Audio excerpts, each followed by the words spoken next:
All right. Hello. Welcome, everybody. What an exciting day. Oh, it's wonderful to see all these faces and with their graduation caps on and a few to be expected searching for their backgrounds now to catch up. You guys know who you are. Um, Hello, everyone. I'm Megan Mitchell. I am the Associate Director of Pathways for Talent at the Jamil World Education Lab. To everyone here, I am in title, the head of the Emerging Talent Program, and who has the good fortune to work alongside an incredible team who you'll meet and work with these amazing uh, learners and scholars and just incredible people who I'm excited to for you all to hear from. I wanted to kick things off just to tell you a little bit about how today will go. You'll hear from our team members, as I mentioned, Camilla Massa, Evan Cole, Samaya Zabihi, who will share alongside me a little bit of the program history and how we got to today. We're actually here. It's hard to believe.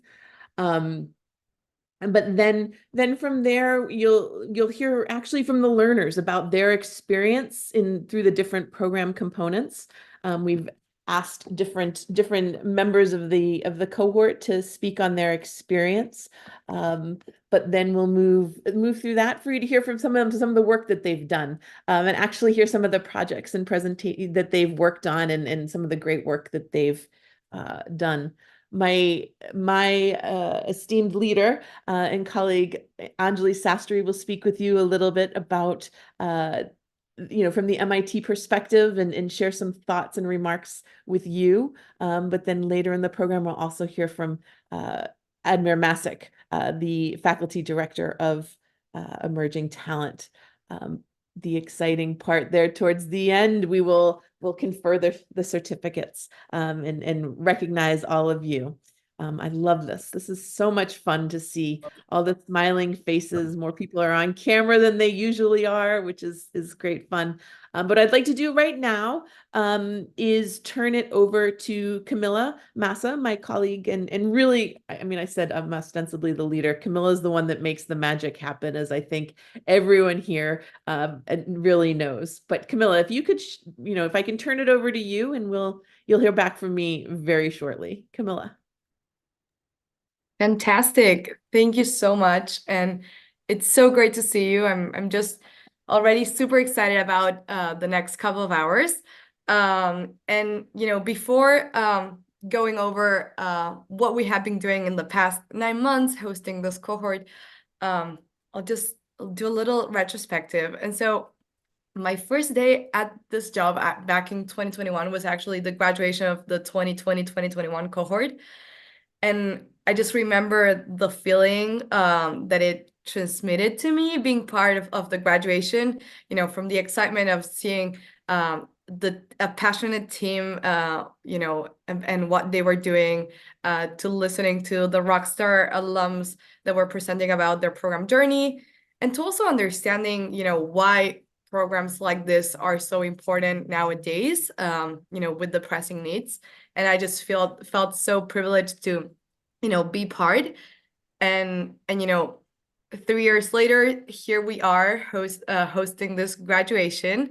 But really, I want to honor all the great work that has been done by others since 2017. And so I'll just present this slide and just tell a little bit of the story of the program. And so here you can see Admir and some MIT staff and professors and really advocates who launched the Refugee Action Hub in 2017 after MIT's Solve call for innovative solutions for the needs in refugee education. And that's when they launched the certificate program that you all have been part of, and that now we're hosting the 5th cohort and wrapping it up. It was sort of a roller coaster. We redesigned and revamped a lot of different in a lot of different moments, but really in 2018 and 2019, the certificate program was on site in Amman, Jordan. We had smaller cohorts of learners, and for shorter periods of time, more intense, but really under the same agile continuous education curriculum, designed to build education to employment pathways for our learners. And with the pandemic and also with the need of growing this program and serving other learners, we have expanded it into an online offering since 2020, 2021, and have hosted 3 cohorts very similar to each other, but also going and enhancing in terms of collaborating with others so that we can provide even more opportunities for all these learners. And so here are just a few photos that probably a lot of you have already seen, but we'd really just want to honor all the work that others have been doing as well. And so what happened then? Last year in July, we officially launched the call for applications for the cohort. I have to say we were very excited and a little bit overwhelmed when I was seeing our Qualtrics form, and it had, I think, like 6,000 plus applications with, more than 2,000 applications fully completed, applying for the program. Very exciting to see sort of all the interest in this program, and really a lot of sort of pressure in terms of, okay, let's select the most deserving ones. Let's select people that we know that we're setting up for success. And here you all are. We accepted 100 learners, really a global cohort. You're actually from 21 different countries, but living in more than 30 different countries. And I just really love always getting to know you and understanding sort of your personal stories beyond, your academics and professional sort of development. And so now we just want to go through the pillars of the program and just celebrate, all of you who have been with us in this journey since end of August last year. And to do so, I'll pass it over to Megan for her to speak briefly about the pillars. Okay. So how did we get to where we are today, right? So let's talk about a little bit about what this 9-month journey has encompassed for the learners. And we'll see it laid out in a different way on the next slide, but where we really focus for this certificate in computer data science is one on the academic development using MIT edX classes. In particular, there are 2 foundational classes that are foundations for students at MIT pursuing a degree in computer and data science. To set the groundwork and fundamentals. All the students took those classes together as part of a larger MOOC offering that MIT was delivering. But then we had opportunities for them to study together through recitation sessions with our colleague Samaya, as well as office hours and things like that. And then also as part of that, then they, much as you would do in a program, in residence program, they selected an elective from what was being offered that would particularly hone their interests and particularly react to what they were most interested in studying from a career and learning perspective. There were synchronous and asynchronous modules in the job skills area. We did virtual workshops and seminars with some of our partner organizations, such as NAMAL, and we worked very closely with the Global Mentoring Initiative for them to have individual mentors who would do one-on-one support and counseling. And then also from there was the experiential learning opportunity, which is a chance for them to take the theory and the classroom learning and apply it in a real world or semi-real world setting. So we did different moments, and you'll hear about these where there was project work that they did. Sometimes they chose their team. Other times their teams were somewhat chosen for them based on area of interest, which I think we all have come to find in the world is more of a reality, that our teams are chosen for us. We don't always have the full say we might like. And a lot of the learning comes from not just what you share from a skills perspective, but what you share from your own perspectives, whether those are cultural or experience based. And then building networks. As I mentioned, they had one-on-one mentorship. There were virtual networking opportunities with themselves, with alumni, a lot of chances to learn from each other, because I think peer-to-peer learning among this community is incredibly valuable as well. So that just gives you an idea. Camilla, if you can go to the next slide. This is a little bit more what it looks like from a timing perspective. The academic development really crosses the entire learning, the entire journey, and that's in orange, and then skills development as well. Starting when we got to January, the experiential learning opportunities took many forms.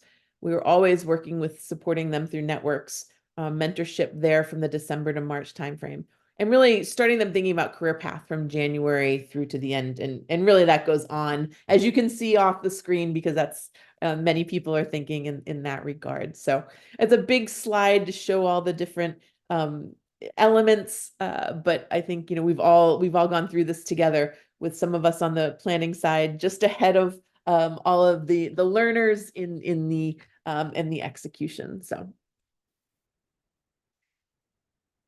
what I'd like to do now, though, is introduce you to my colleague, Samaya Zabihi, who was our instructor in computer science and our learning instructor for the students. So she can talk a little bit about what she delivered for them specifically. Samaya. Thank you so much, Megan. Hello, everyone. I want to talk about our workshop. First one is Discrete Mathematics, Foundation of Computer Science. Also, I'm so excited today, but I need to avoid talk about my emotion, because I have very bit time framing and I need to finish my talk in very specific time. So just need to talk about the workshop now.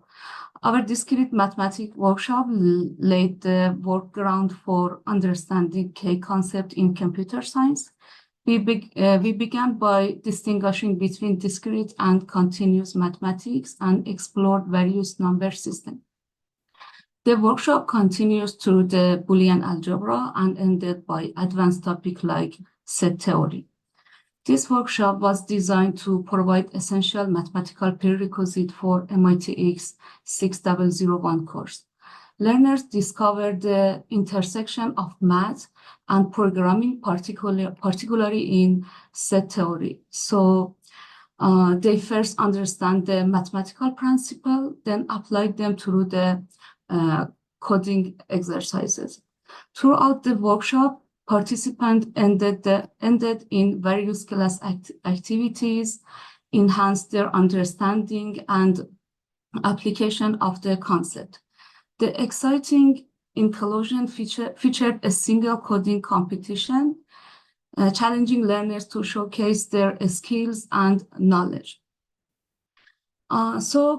This hands-on approach ensured a deep and practical understanding of discrete mathematics and its relevance to computer science and programming. So that's a so brief overview of 6 sessions of discrete mathematics workshop in 1 minute. So next slide, please. And the other workshop was about the software development lifecycle, and in brief, we call this SDLC. In our SDLC workshop, learners explored the software development lifecycle by developing software projects using Python. This workshop was crucial for a student without a tech background, helping them understand the software development involve much more than just coding and familiarizing them with technical terms and definition. Also, for those with a technical background, it offered a valuable hands-on practice. So we start this workshop with an overview of software crisis and explored various software process and model. Our primary focus on this workshop was on requirement engineering and design using UML to create detailed plans. So during this workshop, learners learn how to automatically convert their UML design into the code, easing this transition from design to implementation. And this workshop was structured into 7 milestones, allowing participants to build their project step by step. This approach ensures an understanding of each development phase. By the end of this workshop, learners had developed impressive software projects showcasing their technical skills and effective teamwork. Their final submission highlighted both their ability to understand complex concepts and their collaborative effort. And that's also is a brief overview of the SCLC workshop. Now I will hand over the floor to the Ivan. Next slide. Thank you. The Collaborative Data Science project followed the Software Development Lifecycle project. So this project was looking at how students can take their theoretical understanding of programming and data science and learning a framework for data science research that they can apply not only in this group project, but many of them went on to use it for their experiential learning opportunity. So the milestones here try to follow the process. So looking first and foremost at what are we trying to solve? So what are we researching? Who's researching? Why? And what might they be able to do with it? And then the project after that wound its way through the legs of this triangle. So first, we discussed data collection and how do you model the world with data so you can effectively ask questions about it. Then we talked about how you can analyze that data, different ways that you can not only technically understand it, but ways that you can really draw inferences that are supported by the data and not just a story that you'd like to tell. So really looking at how do we ground our learning in what the data can and can't tell us. And then finally thinking, how do we take those new learnings and translate them into some sort of action in the world? And this had a really strong focus on some principles of communication, especially science communication. So how do you meet your audience where they are? How do you tell a story instead of just reading results? And how do you meet your audience's, not only their understanding and their desires, but their actual capacity, so that whatever you're suggesting is something that they can actually use or apply in their life? Another course in this curriculum was the Experiential Learning Opportunity, where students could really apply what they learned, but on a self-directed project. So we had 3 different paths. Students could either continue in a job if they have that, and there they're going to write a reflection on how they've applied what they learned with us to their work to further their career. Other students were able to find a short-term internship or freelance contract. And there is also a reflection on how can they take what they've learned, not only in our technical classes, but also in the soft skill developments, things like internships, things like interviewing, communication skills, problem resolution, and how do they apply that in their work. And then finally, other students completed a project of their own, but we'll hear about those later. Fantastic. Thank you. Thank you, Evan and Somaya. And really, we couldn't have done this alone. And we just really want to spotlight and thank all our collaborators. And I'm so excited that I'm actually seeing a lot of them joining us and celebrating in this occasion. And so over the past 3-4 years, we have been working with Namal with soft skills workshops, job readiness workshops this year, and most importantly, also co-hosting the Migration Summit together. And they have been amazing partners through all these years. We have also been working with paper airplanes, using their English trainings, their one-on-one trainings with our learners. Then for mentorship, we worked with 2 amazing organizations. So we worked with the Global Mentorship Initiative. We have more than 50 learners benefiting from their mentorship programs. And, later in the year, also with Mentee, their global program, also for learners to benefit from mentorship opportunities, as well as internship opportunities that they're currently going through now. And then really key to us was the support from Close the Gap, Give Internet, and Unconnected. As we expand this program and try to reach different locations, we also encountered, needs of, devices and internet connection. And it has been amazing to work with these 3 organizations and getting, those resources for our learners so they could successfully, go through their online coursework. And lastly, also Naya, they're building an amazing career management platform, providing more than 1,000 educational programs through their platform too. And everything is available for our learners too.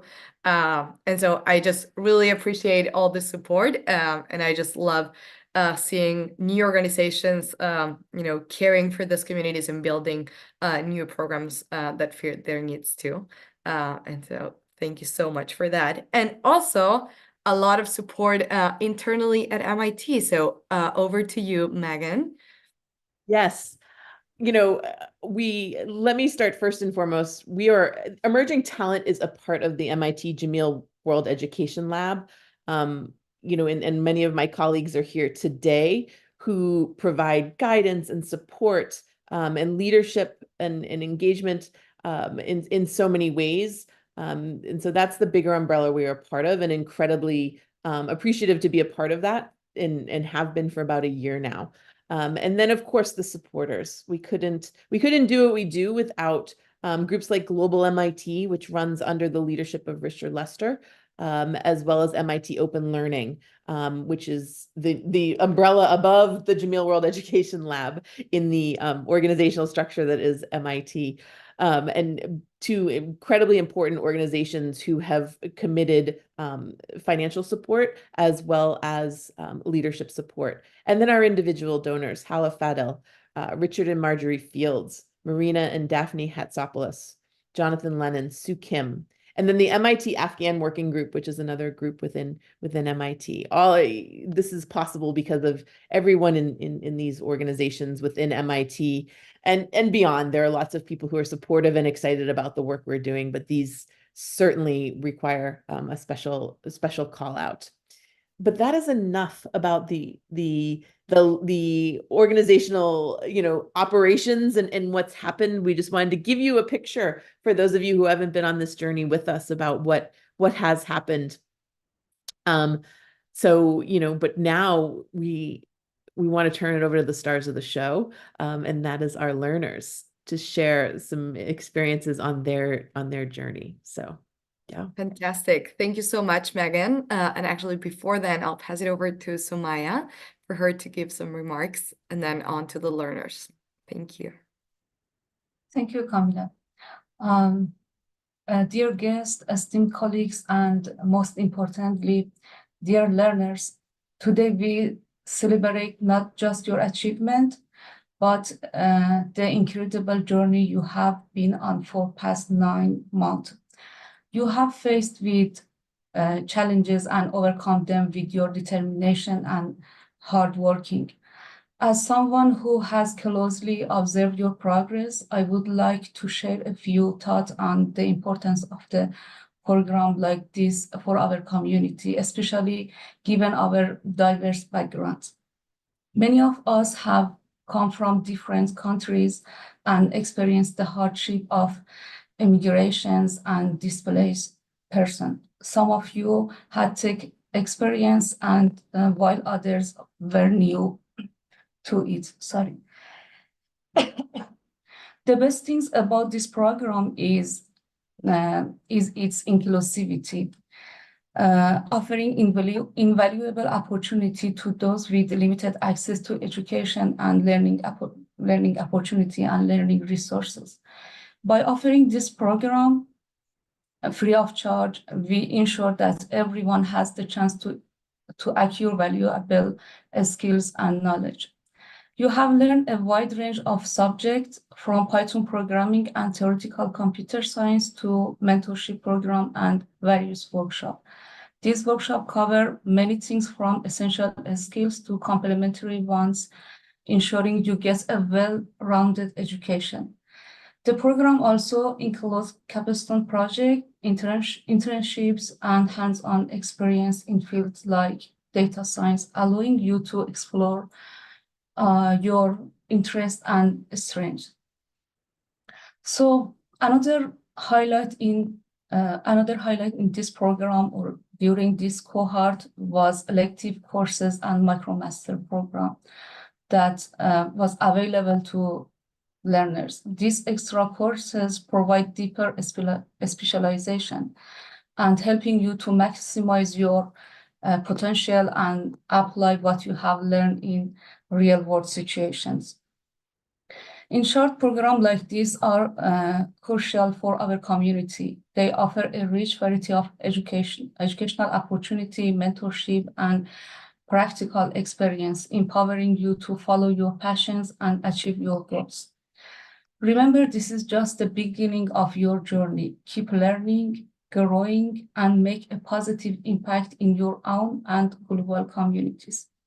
Thank you all, and I wish you best in your future. Thanks. Thank you. Thank you, Sumaya, so much. All right. So now I'm excited to give the floor to Hana Mariam, Sadike, Noha, Khalid, Lotfula, and Mona for them to talk about their program journey. And so on to Hana Mariam. Are you here with us? Yes, can you hear me? Yeah. Welcome. Welcome everyone to the Emerging Talent Online Graduation Program. I want to extend my heartfelt congratulations to all the graduates for your remarkable accomplishment. Your dedication and hard work have brought you to this significant milestone, so you should all be proud of yourselves. So let me introduce you with myself. My name is Hana Mariam, and I'm originally from Eritrea. I have a bachelor's degree in clinical laboratory science. During my employment, I was fascinated with how patient data was used to diagnose and treat, which really inspired me to pursue my career in data science. So having a background in health science, I started this journey with nothing but passion. Embarking on this new path was both exciting and doubting, as I had no prior experience in computer science. So the certificate program began with the course 6001, Introduction to Computer Science and Programming using Python.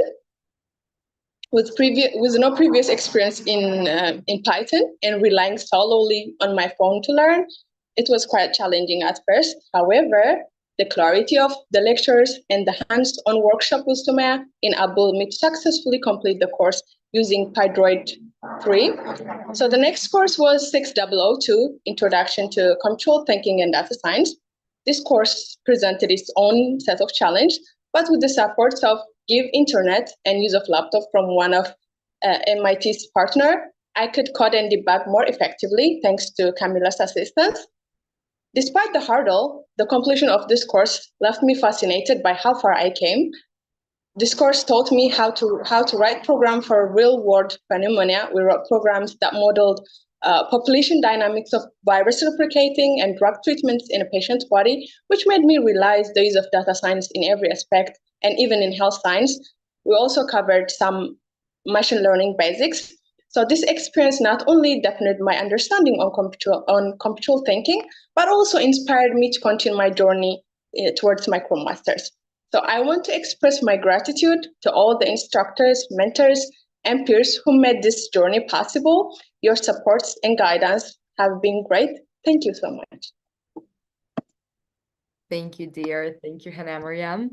Thank you. Over to Sadika now. Hi, everyone, and congratulations to all of us. Today is a special day as we celebrate completing the computer and data science certification program. I'm Sadika, a physician from Afghanistan who loves research. Moving to a new country wasn't my choice, but it gave me a chance to switch my career from treating patients to doing medical research. I'm always looking for ways to grow. And that's how I found the MIT React program. After finishing the first 2 courses, we had the opportunity to customize our journey based on our goals and interests. We got to choose from 14 elective courses. I need to build a strong foundation, so I decided to start the MicroMaster program. The first course was about probability, which was a big challenge for me because I hadn't taken a math class in 25 years. I had to work extra hard to learn the new material and review the basic I had forgotten.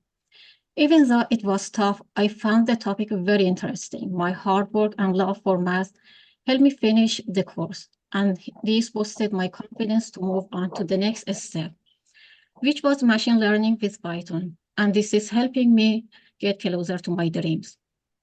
I want to thank our instructor and mentors for always being here to support and guide us.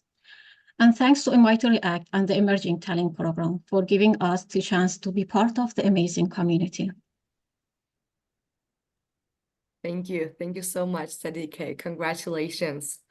Thank Over to Noham. Hello, everyone. I am Noha Mahjoub. Thank you for joining us, and congratulations to everyone who's graduating today. It's my pleasure to be here with you, reflecting the amazing opportunities MIT Emerging Talent Program has opened for me by connecting me with incredible organizations. I really appreciate every part of MIT Emerging Talent Program, and I know it has played and will continue to play a major role in my professional development, especially the mentorship program provided by Global Mentorship Initiative organization. I graduated from university in March 2023. Right after my graduation, the unfortunate war of Sudan took place, leaving me and millions of Sudanese lost and facing the unknown. As a fresh graduate, without experience, I didn't know which path to take, and I felt lost. I started applying for random jobs without a proper plan. I used to have 50 skills listed in my LinkedIn account, when actually none of them related to my actual ability. My experience with GMI was absolutely incredible, starting with being matched with the most amazing and supportive mentor, Zakuna. From our first session, we connected as if we were old friends. I completed 14 sessions, each focusing on different areas of professional development. Starting with how to network with a professional, adjusting my LinkedIn account. I also learned how to search for a job and use ChatGPT for job search. I learned how to set a smart goal and how to translate my goal into action plan. Moreover, I had the chance to adjust my CV with Zakuna and learn about interview skills and how to distinguish myself in the workplace. Learning all that helped me in my career path. Right after the end of the program, I got my first internship opportunity using all the knowledge I learned, and of course, Zakuna help and tips. And currently, I am interviewing for more than one position. I am grateful for DMI for lighting the path for students and graduates. I would love to extend a special thanks for Zakuna, who had become my mentor and lifelong friend.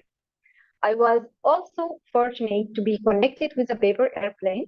My experience with a paper airplane has been invaluable.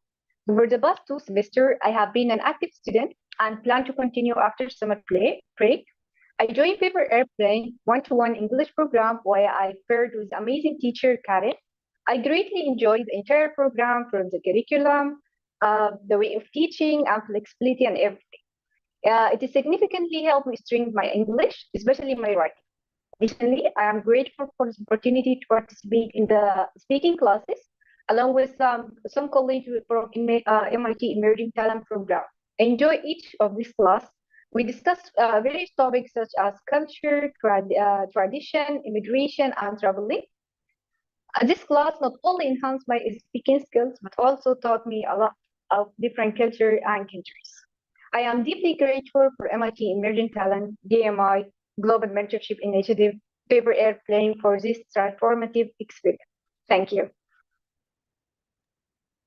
Thank you so much, Nohang. Congratulations. And you're truly, a testament of someone that took advantage of different resources that others are providing too. So thank you so much for talking about that experience. Over to Khalid for him to talk about his experience with skills workshops. Hello, everyone. I hope you can hear me well. Yes. Okay, so thank you for being here for us at this special day. And congratulations to everybody, my colleagues. So I would like to share how my experience have been with the participating in the skills workshops. So it's common knowledge now, getting a job is very difficult. So at this point, most of us would be thinking of getting a job actually. So, and so it is difficult because sometimes you don't know how to actually, how the job market work, and how to, target the suitable employer for you, and how to invest your effort well. So with these workshops, we learned many things with the team from NAML. They taught us about how to prepare a good CV, maybe using this new technology, AI, and also how to search smartly for jobs and to apply for them. And also then the workshop covered another aspect, which is networking, because it is very important in finding a job. You have to have a strong network, maybe, and how to build that network, how to target the right people in building that network. So additionally, this workshop also covered various skills like communication skills and how to brand yourself professionally, how to present yourself for the employers. And I personally benefited from these things because I haven't known them before that. And also then the workshops talked about the other aspect of employment, like freelancing. And I think at this point, some of us were thinking of that. I mean, for me, I'm not a fresh graduate. I had a work experience and then it stopped all of a sudden. And then I started looking for jobs. Now I found myself, maybe I have few things to offer, but I cannot get a job as fast as I want. So this was an alternative for me. Maybe join the freelance world. And so Namal taught us a lot about that and actually how to sign up for maybe one of the famous platforms for that, which is Upwork. And also the workshops talked about, I remember that was how to work remotely. So this is also another option for us. So working remotely, and this is suitable for us for many reasons. So all in all, I would say I have benefited greatly from this workshop, and I believe most of our colleagues are. And I would like to thank Nawa's team for this workshop, for organizing this workshop, and also the MIT team for bringing us together with them. So thank you, everybody, for your great work, and yeah, good luck with everybody in the future. Thank you, Khaled. Thank you so much. And thanks, Sonia and the ML team for joining us to celebrate today too. Over to Lotful now. Hello, everyone, and thank you for being here, and congratulations to my wonderful colleagues who are all graduated today. My name is Lotful Andeshman. I remember from the inauguration day, there was a person who greeted us in different languages. Hello, hola, salam, marhaba. Maybe that was the only thing I remember from that event. As we moved along the program, I often thought about the incredible people behind it, those who give their time, provide guidance, and offer financial resources to help us grow. I firmly believe that by helping each other and making the slightest or largest contribution to someone's life in a better way, we can create a better world. I had no idea of programming and computer science until I moved abroad for higher studies. There I came across a course from MIT OpenCourseWare. Seeing the immense impacts of computers on the daily life of the people of the country I was living in triggered many questions in my mind. Why are not integrated into our own country? Why is there not a single subject about programming in 12 years of our schooling? Why should a student have to attend a high-ranking university to learn about computer science?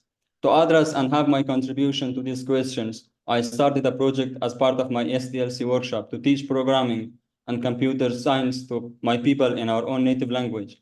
Initially, it was a simple website, but later on, as part of my ELO, I began creating video content. So far, I have made a few videos and with more to come. Our aim is to bring programming to every Afghan home and make them aware of the field of computer science and its world-changing potential. Throughout the program, events hosted by Camilla and Megan taught me how to tackle problems from different angles. breaking them into smaller pieces and putting them together systematically. Ustad Sumaya's technical workshop on system design and project implementation in software development provided a structured approach to my project, and also Ivan's help in organizing content for my ELO project was invaluable, on top of CDSP workshop made the work go smoothly. I truly believe in potential of human beings. If we can collaborate and bring that potential into action, we will be doing the greatest work for our humanity. I will continue on the path set by the MIT Emerging Talent Program to help my people and bring out the best in them in the field of computer science and program. Lastly, I want to pay my respect to Dr. Admir Mazik, who greeted us in different languages and provided this wonderful opportunity. Thank you all. Thank you. Thank you so much, Lotfullah. Yeah, I remember orientation and literally the same that you mentioned. So I love that you took us back to that initial moment too. Over to Mona. Are you here with us? Yeah. Hi, everyone. It's Mona Saeed, and it's an absolute honor to stand before you today as a graduate of the MIT Emerging Talent Certificate Program in Computer and Data Science. This program has been a transformative journey, and I'm grateful for the opportunity to share a pivotal aspect of my experience as a machine learning engineer at Vision Valley, which I completed as part of the experiential learning period of this program.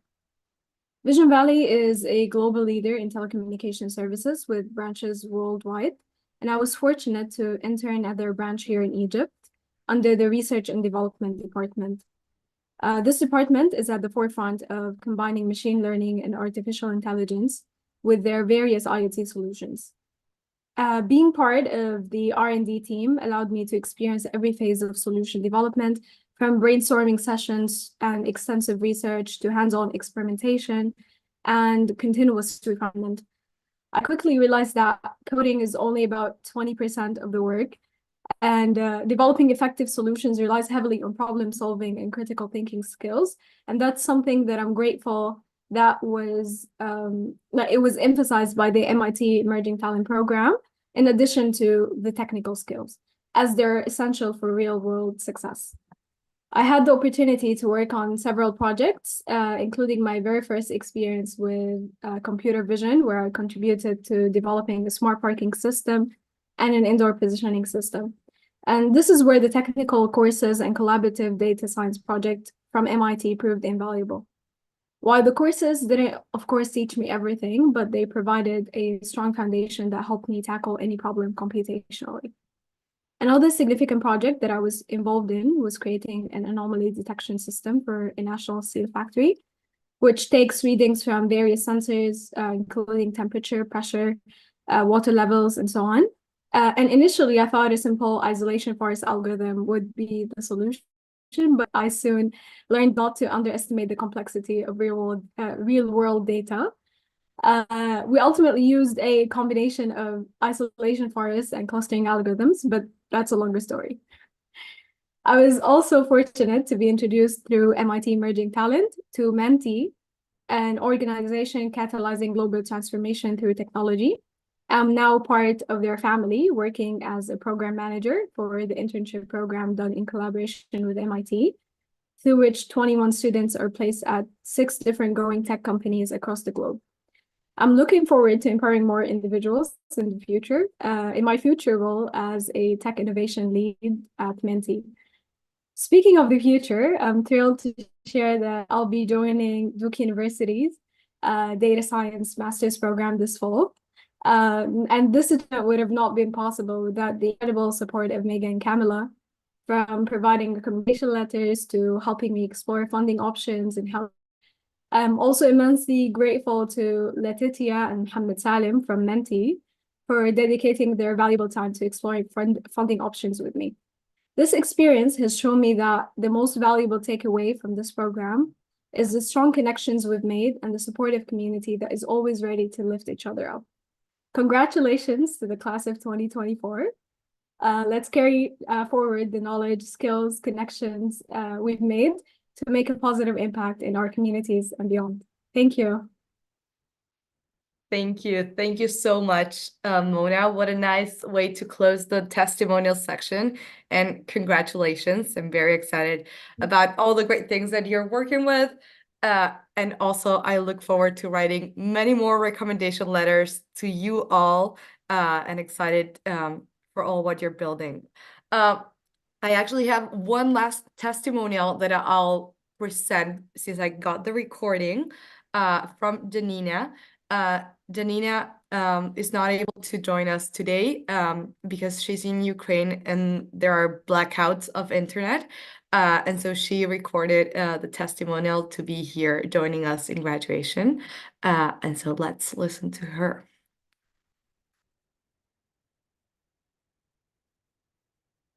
Hello, everyone. I'm honored to share my experience with the Emerging Talent Program and my ELO project.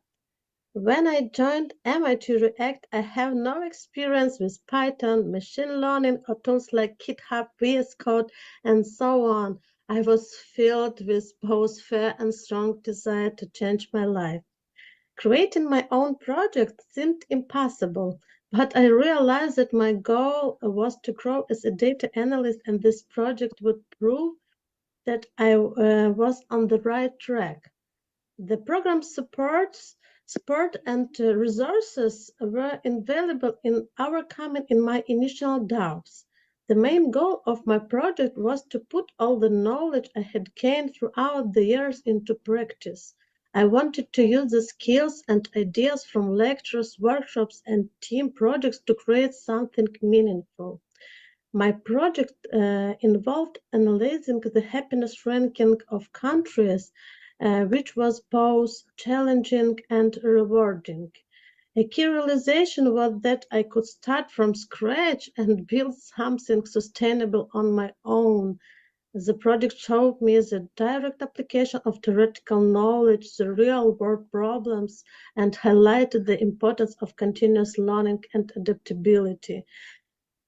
As I reflect on this journey, I'm incredibly proud of what I have accomplished. The transition from uncertainty to completing strong solo project was transformative. The Emerging Talent Program was a key milestone in my professional development. It helped me realize my direction and passion for continuous learning and development. I know I have a long way to go, but I'm off a great start. Thank you so much. Amazing, amazing. Okay, so now we are officially finishing the testimonial section. And I just love listening to a lot of you also reflecting about maybe what were some of the learnings that you were expecting to have and how surprised you got when you were going through those learning so many other things. And so I'll pass it over to Megan now for her to introduce our first keynote speaker. Thank you so much.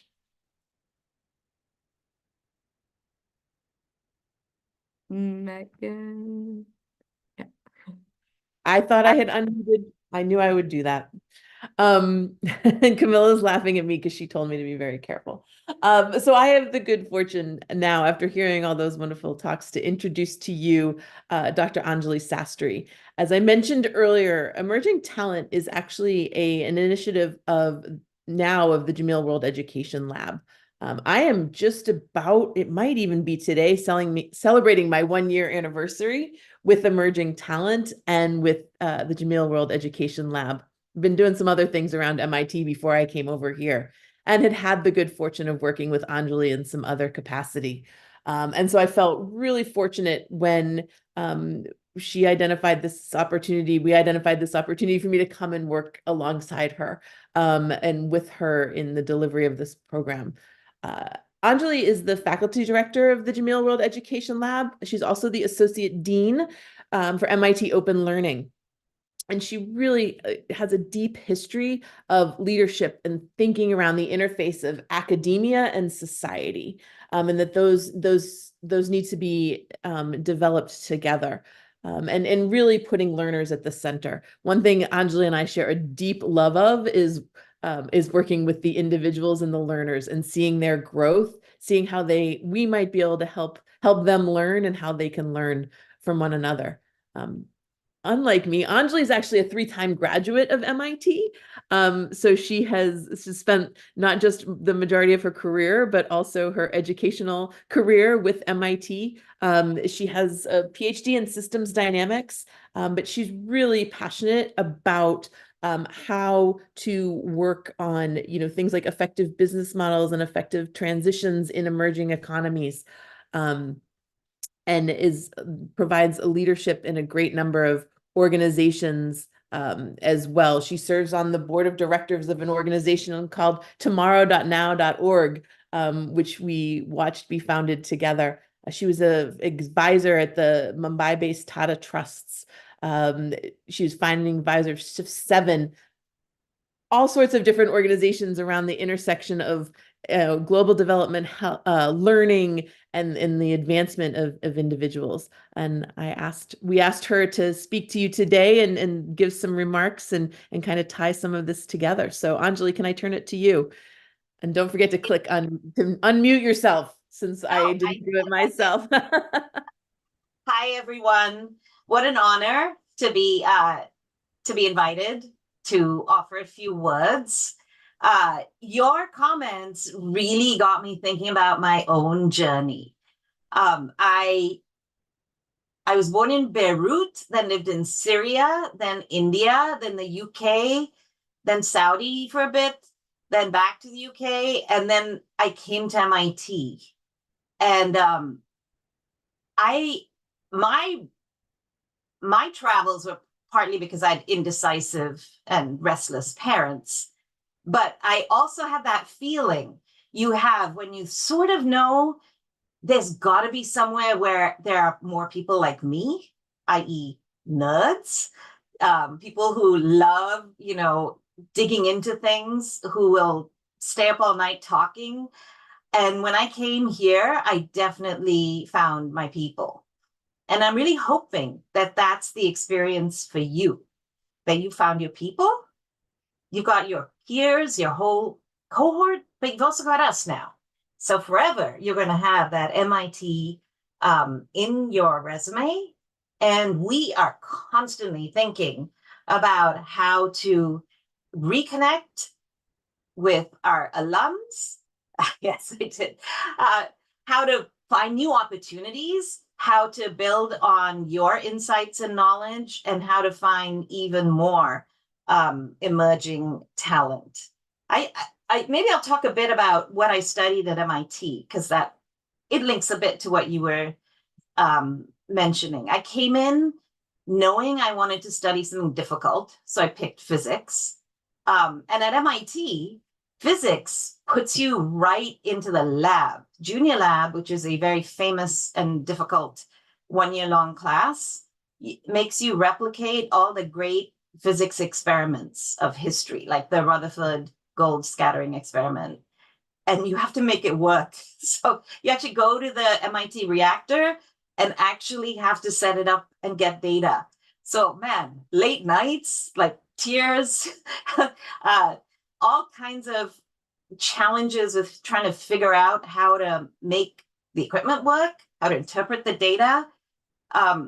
It got me realizing I could do lots of things. Like it was scary, but got through it and realized I also had even more curiosity. I actually got another degree in Russian language, because why not?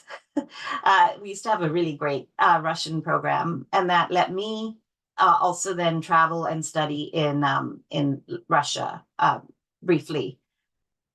I came back to MIT to do my PhD, drawn by the discipline of system dynamics, which uses simulation to understand social systems. So now it's finally drawing together my interests in the humanities and the world and society with the technical. And I built simulation models that allowed us to explore social theories. And we can talk more about that another time. And then joined the faculty at MIT in 2001. And I love teaching.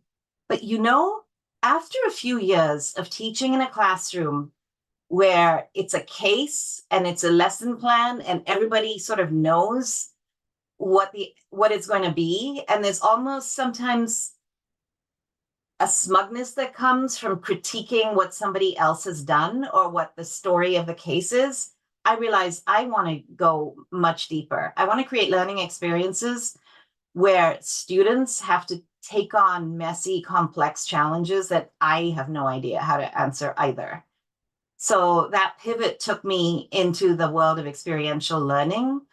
And MIT has a proud, long history of this, but it got me working in the field, mostly in sub-Saharan Africa, with over 500 MIT students over the 15 years, traveling with them, brainstorming with them, problem solving, crunching numbers.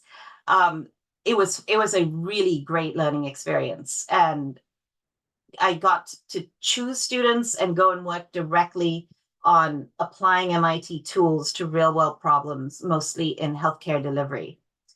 But of course, any thinking person, you already know what's wrong with this model. It's me flying MIT students elsewhere, and then they're benefiting, and some of the people you work with benefit, but there's a massive gap in opportunity, access to ideas, access to resources. It didn't sit well with me after a while, which is why I then decided to come over to the Jameel World Education Lab. The future has to be that we find and help talent everywhere. We learn from others. They learn from us. We figure out how to make sense of the different perspectives we have and use that to enrich our learning. But we also have some real technical and scientific knowledge that sharing it makes a massive difference for the world. I remember a project in the Cape Flats in Cape Town, where we were working on a queuing problem, like a line management problem. Wait times were unacceptable at this hospital. And we realized by the end that the guard, the watchman at the front door was actually a natural queuing theorist. Like, he actually intuited queuing theory, but he didn't know the words. He didn't know the terms.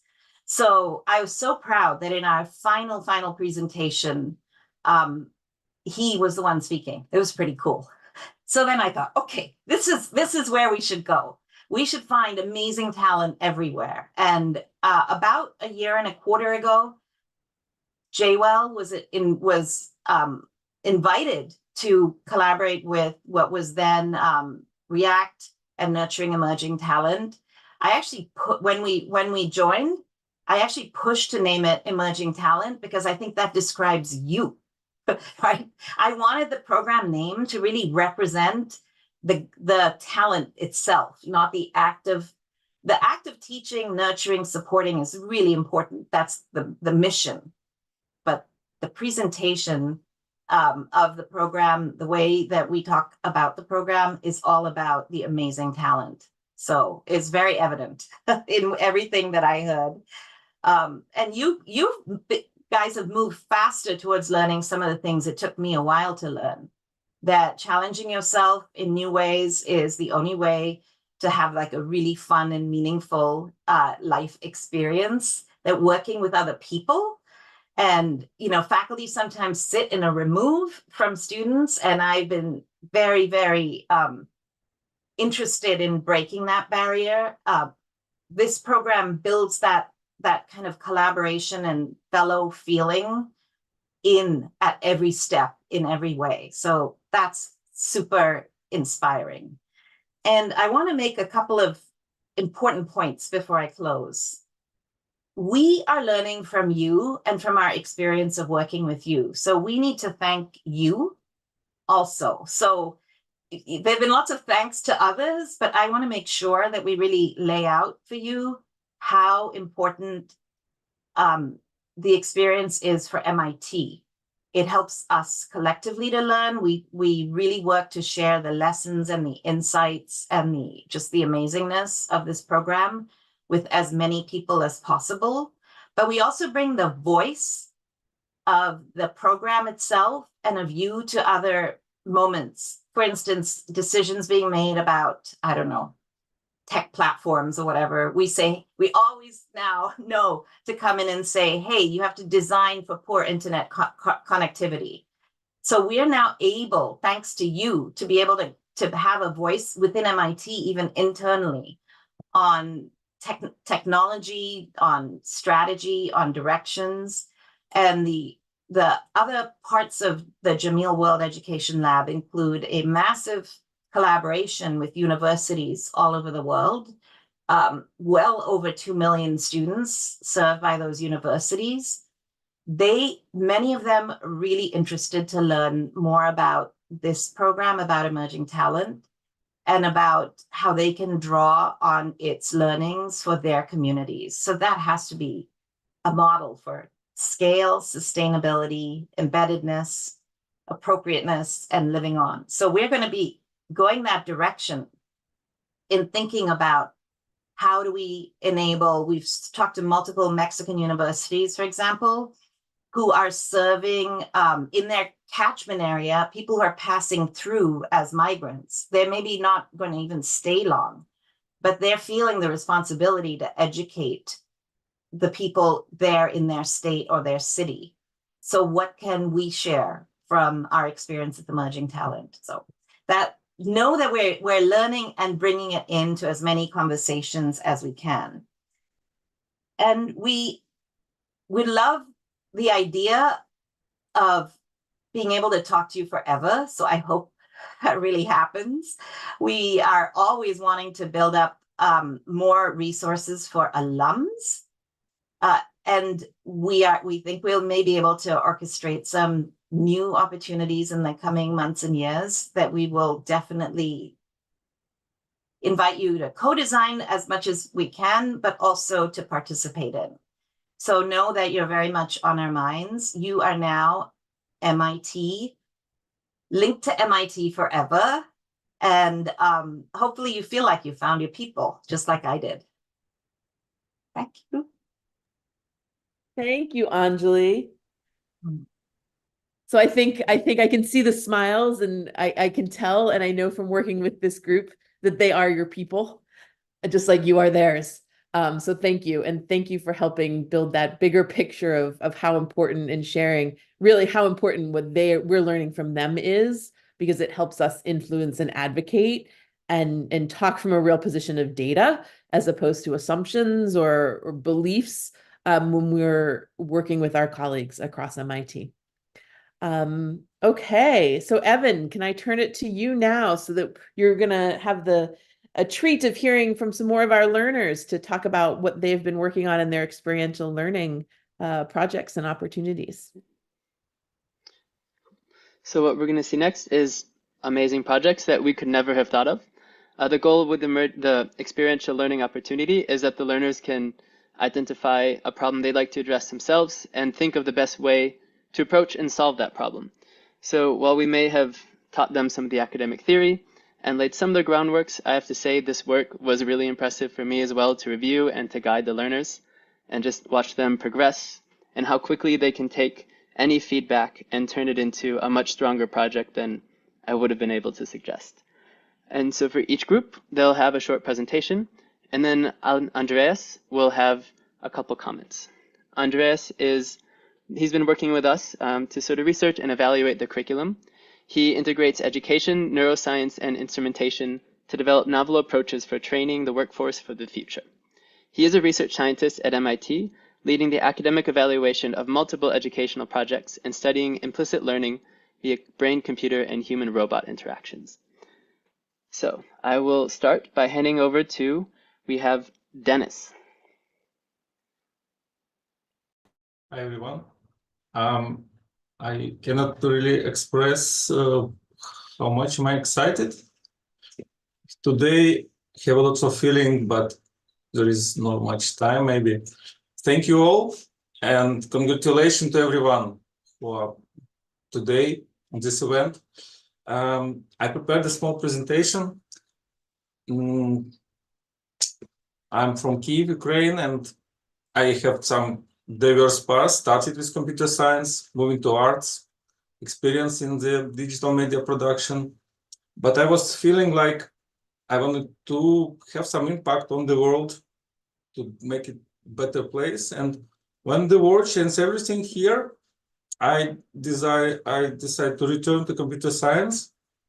And with this move, the MIT Emerging Talent was something so amazing, something wonderful. And it all started in August 23 when I was admitted to it. It was a huge, I don't know what to say, but I didn't know what to expect. And we have so much things. We have talked about it now, but it was courses, also the MicroMasters. I was one of the lucky one, and it's really cool things that will continue now about a year and a half. We also kind of like dive into profession with software development lifecycle project, lots of code mastery workshops, data science project, also self-development job workshops. It was really great. I was also introduced to have a mentorship with Adam Santon, who is a really cool guy. He's very diverse professional who has a PhD in biology, gaming, data science. He worked with me a lot on my development. And I don't know, maybe it's not only all the things that happened.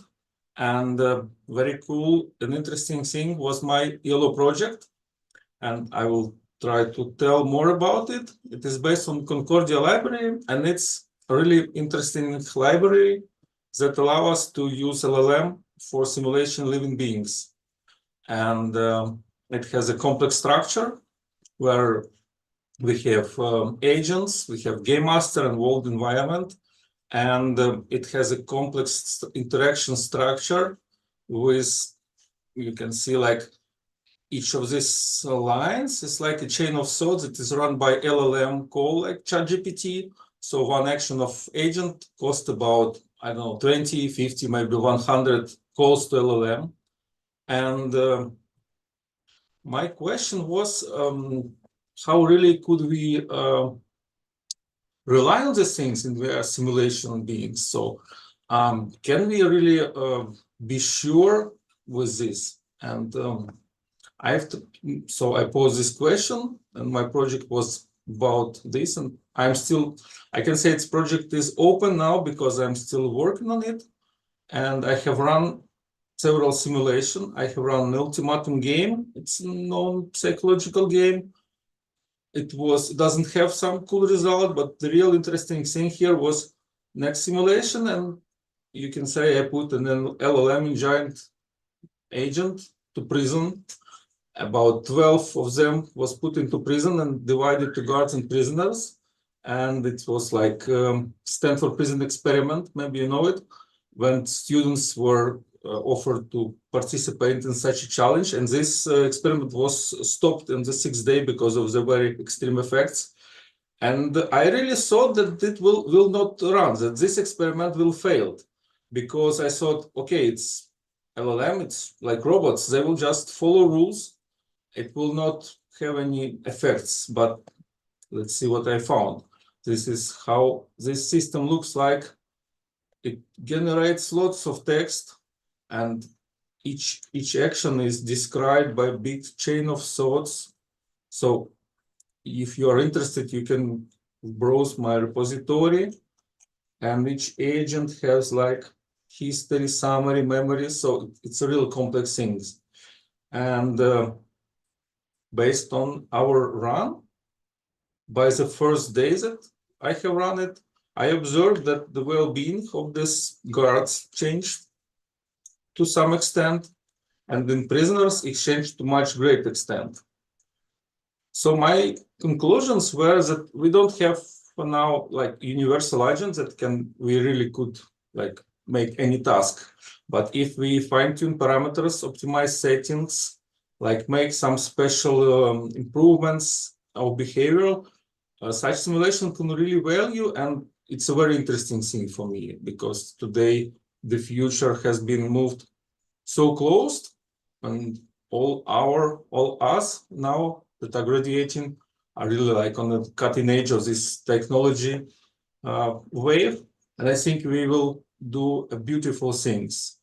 I have come through a lot of achievements during my enrollments in the project, in the program. It was 9 wonderful months, and many ways are open now. So I just want to say great thanks to Camila, Megan, Sumaya, Evan, and Admir. Thank you. Thank you, Emerging Talent.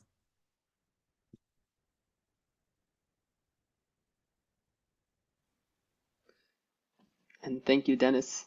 If anyone would like to later, you can look through his repository. It's in the chat, and you'll see that what he's shown us is just a splinter off the tip of the iceberg of everything Dennis has done in this project. I'll hand it to Andres now for some feedback. Thank you, Evan. Dennis, and thank you for your presentation. I want to say hello to everybody, and I'm very happy for all of you and this day to celebrate. Hopefully, more celebrations to come in the future.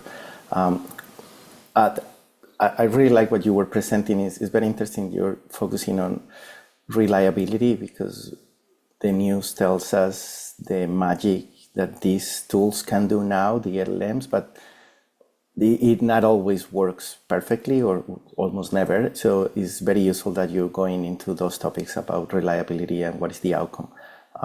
So, you know, I commend you for focusing in that, not only on the positives, but also, you know, checking that things are working properly. Critical thinking is really useful in the future for all of us. So it's a really good approach. I actually have a short question. I don't know, Evan, if I can ask a question or if it's just, do you have any thoughts about this project in the future? And I'm pretty sure I'm going to ask this almost everybody that is going to present, but is this moving forward to some place? Like, do you want this to become something, or what is the thought after now that you're graduating? And that's for you, Dennis. Can you please repeat? You mean generally where I think I'm moving, or you're about this project? You are asking about this project.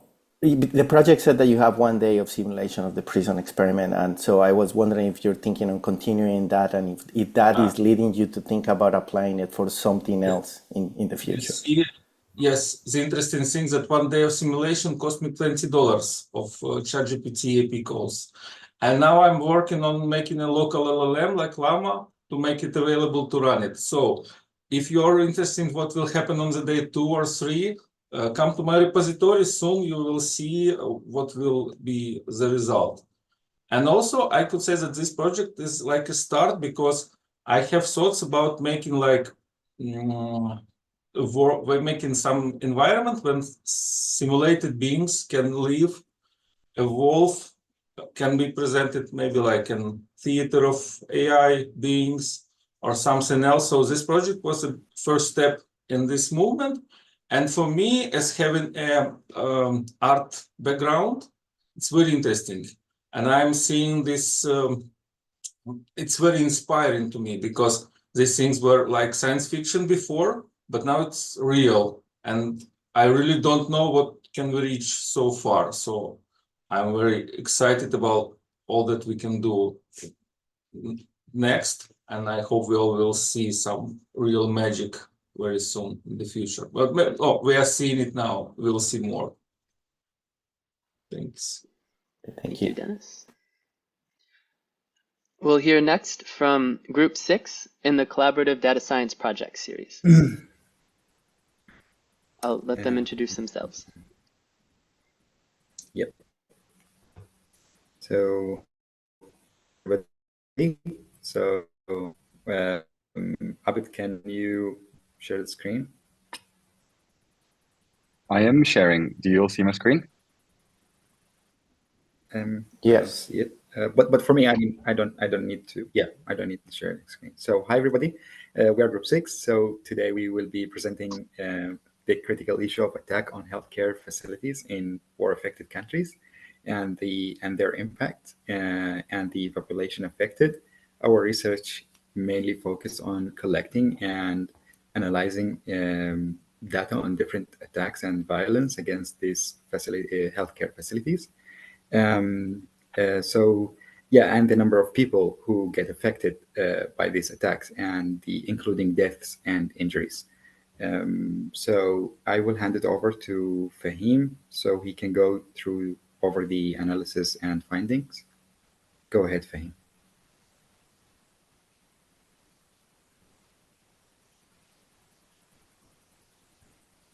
Fahim, we can't really hear you. Maybe you have it unmuted. Yeah. Do you hear me now? Yes. Yep. Okay. Yeah, good. Thank you, Mohammed. Before jumping directly to the analysis part, I also want to congratulate everyone for making to this point, and thank you, Emerging Talent team, for all the support throughout the program. I believe the experience and knowledge that we gained will remain with us throughout our life. So congratulations again, and good luck for the future. Mohammed, can you go to the analysis section? Just, yeah, this slide. I will quickly provide an overview of the findings, mainly focusing on how different countries have been impacted differently and what are the most common types of attacks occurred during past years. So overall, more than 6,000 attacks have been reported within 21 countries, resulting to 4,000 injuries and around 2,000 deaths. Next slide, please. One of the interesting findings was that different countries have been impacted differently as a result of these attacks on the healthcare facilities. For example, I want you to have a close look on the Palestine and Ukraine, which has the highest number of attacks in the graph on the left side, and also look on the casualties. You see a big difference on number of casualties in these two countries, although both countries have the highest number of attacks. So our findings reveal that some countries impact more in terms of like what are the type of the attacks, and some countries impact less. For example, Syria, Palestine, and Afghanistan has the casualty per attack ratio of more than 1, while there are some countries where this ratio is really close to the 0. Next slide, please, Mohammed. And as mentioned previously, one of the impacting factor is the type of attacks that occurred in different countries. Here you can see the list of attacks, which is violence with heavy weapons, violence with individual weapons, and also psychological violence, and also setting fire and sexual assault.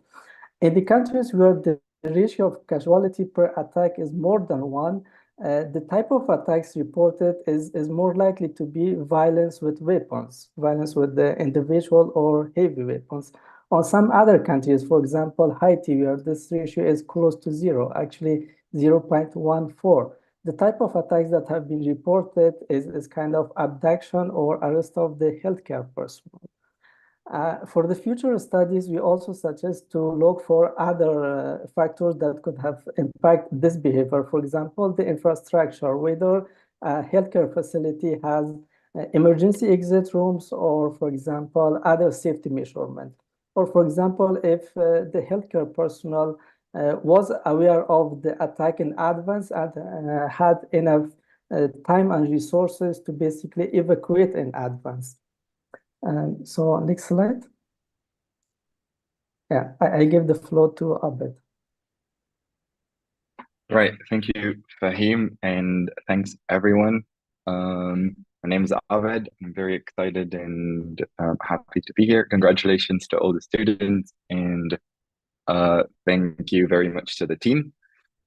I wanted to have the background slide as everyone else, but it wouldn't work. It was looking very funny, like I was blending in. So I'm not gonna do that. I'm just gonna remove it. Let's go back to the blur. Okay, so we go back to our project. We thought that there was a lot of interesting findings when we were comparing two different countries. So we prepared a little web application to let us do that. Do you all see my web browser? Good. Okay. So we put together those findings in a somewhat interactive dashboard that has data from 2017 to 2014, beginnings of 2014, 24, that was provided from the World Health Organization. So these are some of the findings and data that Fahim was talking about, correlation between attacks and casualties. So we saw an interesting finding here that some countries have a higher death and injury ratio per attack. So we made a country-specific report, a country page, where the country is changeable. So you can pick the country and have a custom report for that country that summarizes the number of attacks, number of casualties, and what types of attacks, and so on. And to be able to compare, let's say, occupied Palestine and Ukraine, and I can close this one over here, we can see side by side the data basically. So we see that in Ukraine, things started around 2022. And we have pie charts of the types of attacks, and we have a nice, well, not nice summary, but a useful summary up here with the numbers. And this is somewhat where we highlight the attack to death ratio. And for instance, between these two countries, in occupied Palestine, every 3 attacks, there's one death, whereas in Ukraine, every 13 attacks, there is 1 death. So this highlights the difference between the types of attacks, heavy weaponry, or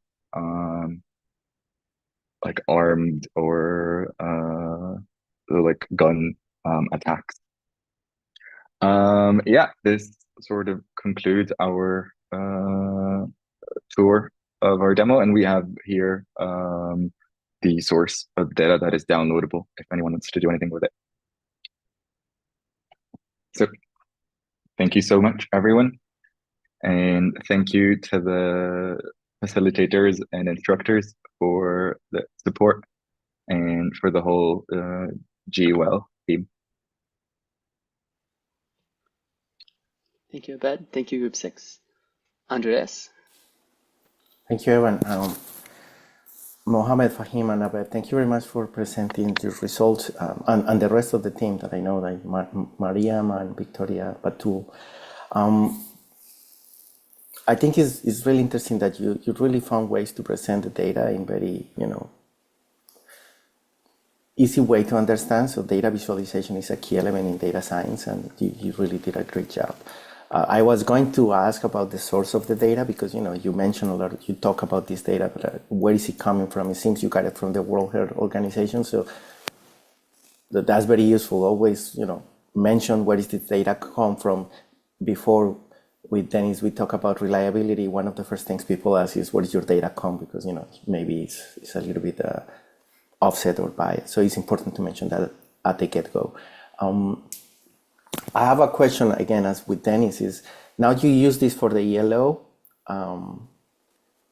Have you shown this to other people? Has it been useful for other people to understand what's happening, going on? What are your plans with this? Because it seems you're using the data to understand maybe the relationship between the type of attacks and how that affects the number of people that die.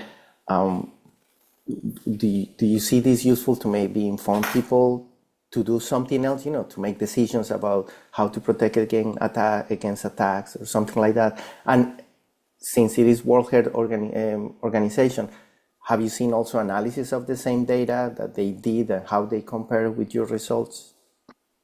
I don't know if anybody wants to answer that. Yeah, Sorry, I sorry. could. Before you answer, to this. Abed, I'm so sorry. If you can answer quick because we're super tight on timing. So Okay. yeah, thank you. Yeah, sorry for taking longer. We haven't demoed this outside of the scope of this project. Like we haven't shown this to any decision maker or somebody with influence. However, I did meet a professor at a conference, and I showed this to him while we were developing it. And it turns out that he was helping a group of PhD students do very similar research. So he put us in contact, and I got to see the research. They got to see our dashboard, and we got a conversation going, but nothing like no political influence happened after this.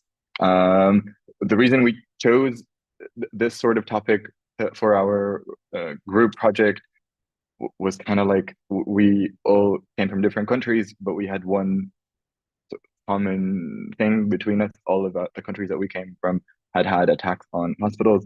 So to us, it kind of united us that we look into this. And I'm sure the people that have struggled with being in a war zone and have been in a hospital in a war zone would sort of care about this data or care about this research project. But yeah, if you know anyone that we could demo this to that has any decision power, we'd be more than happy to demo it. Great, thank you, Abed. Thank you. We'll hear next from Anna. Let me see. Let's share. So I will be clicking. Greetings, everyone. My name is Anna. Today I would like to present my project, Evaluation of the Fatality Data and Civilian Targeting During the Conflict, in which I explore the dynamics of the ongoing conflict in Ukraine. So it's like why I choose this topic, because it's a part of my life the last 2.5 years and deeply affects the lives of millions of people, but also because I strive to understand how data can reveal issues, predict events, and save lives. Before I start, I put some goals, but they changed during the project because of some circumstances. So for my work, I utilize a dataset from the ACLED Armed Conflict Location and Event Data Project, resource which contains information about events all over the world, but I took only from Ukraine, and it consists from dates, actors, locations, violence, fatalities, all types of registered political alliances and protests. Data access was granted through the ACLED API. So I did almost all the steps of data analysis, and we can see that I check all the data, clean, save, analyze, visualize. Then I use some machine learning, and I put something to the future world. In data analysis stage, I focused on geographical visualization and analyzing of the distribution of events and fatalities across the different administrative units. I can show you, like, this is thing I did. Sorry. Here you can see fatalities for the last 2 years, which I put on the map. Yeah, and it was some visualizations that gave me some answers, because I need some answers. And here's fatalities for each region and by event type, and also allows me to determine which region suffers the most through the data, not from the news. Next step was machine learning. I attempted to employ logistic regression to classify events types, and the model was trained and tested on the data set, and its performance was evaluated using various metrics. People who understand something, it was accuracy, and it's like on high level. But another metrics, like such a precision, recall, and F1 score showed different event times and high precision and recall for explosion and remote violence, as we can see on the visualization, but riots and violence against civilians were lower. And to conclude, I performed some principal component analysis on the right part of the slide.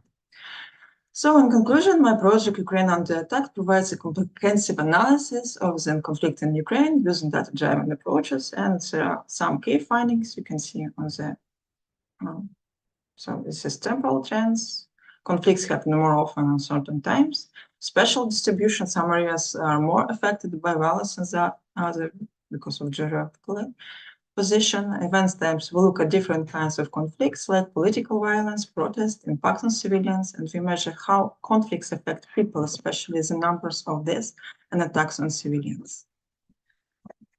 So, and recommendation in my future book, I also want to do some clustering of territory of Ukraine and to search more about how maybe it exists some safe place and help people to save their lives.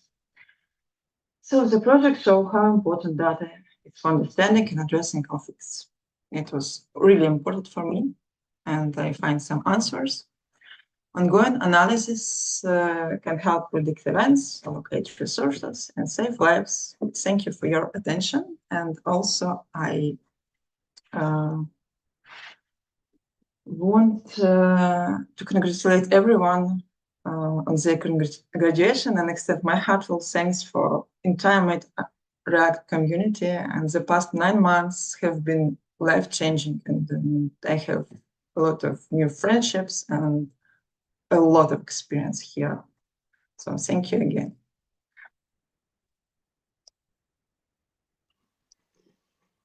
Thank you, Anna. A few comments from Andres. Thank you, and I'll try to be short because I've been told we need to be shorter in the comments and maybe cut the questions, so I apologize.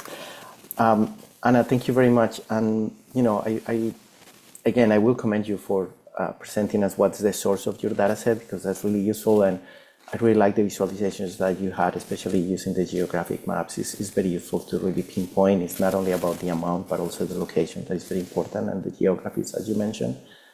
And since I cannot ask, I will basically say share it. I hope you share it with the world, share what you've been doing, and also connect with the other peers here that are also working on similar data, because maybe there's something that you can do together, you know, to make more noise and present this to more people. So yeah. Congratulations, and I hope this can move forward, as you said, maybe some policy or maybe some decision makers.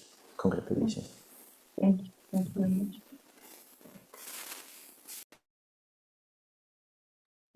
Thank you. Next, we'll hear from a very special group of Sudanese learners. Hello, everyone. Let me just share my screen.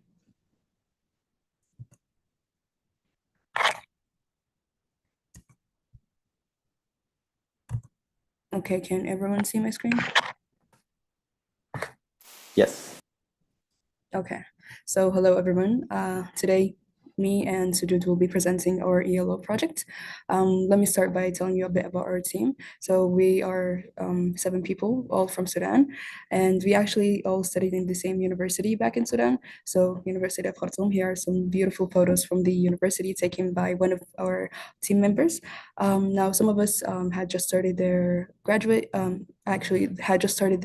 degree. Some of us have just graduated and on their ways to continue their graduate studies. When all of a sudden, on April 15th, a civil war started in Sudan. So we were all forced to leave the capital of Sudan. So some people had to go outside of the country. Some people went to other states in Sudan, and we had to leave behind our possessions, our belongings, our jobs, everything behind. So, and basically start a new life in a different place. So for the people that were situated in other states, their situation was also pretty bad. They couldn't find a place to stay in. Some people were lucky enough to be hosted by other people, but a lot of people couldn't find a place to stay in. So their only place was the school buildings and the university dorms, which I guess disturbed the educational system in Sudan. Now, education in Sudan was already pretty bad, but after the conflict, it became even worse. So Sudanese students and Sudanese families started looking for opportunities outside of Sudan to finish their education. But because of how bad the internet connection is in Sudan, it became a difficult task. And so all of these problems are something that me and my team have been personally through. And so we decided to make it our goal to make something that would have a real impact in the educational crisis in Sudan. And so our project isn't just for, like, to us, it's not just a graduation project, but it's something that we would like to continue working on and developing. So Sujud will be presenting the next section of the presentation.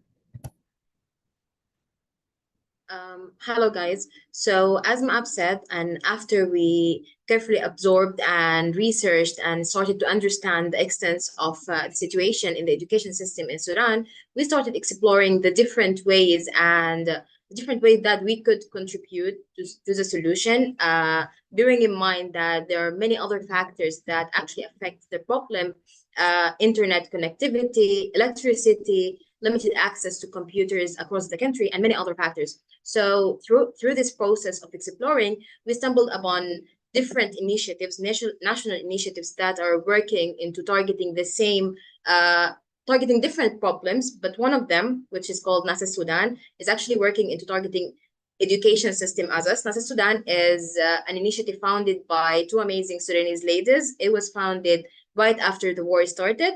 They're working into advocating about the current circumstances in Sudan, but also they are focusing on education and providing opportunities and resources to the people who are still stuck in Sudan so as to continue with their education and find other options. So after we reached out to them and we started to exchange ideas and things, we realized that it was better to collaborate with them and build upon what they already started so we can contribute our skills, because as I said, this was a critical problem and we needed to find a tangible solution as fast as possible.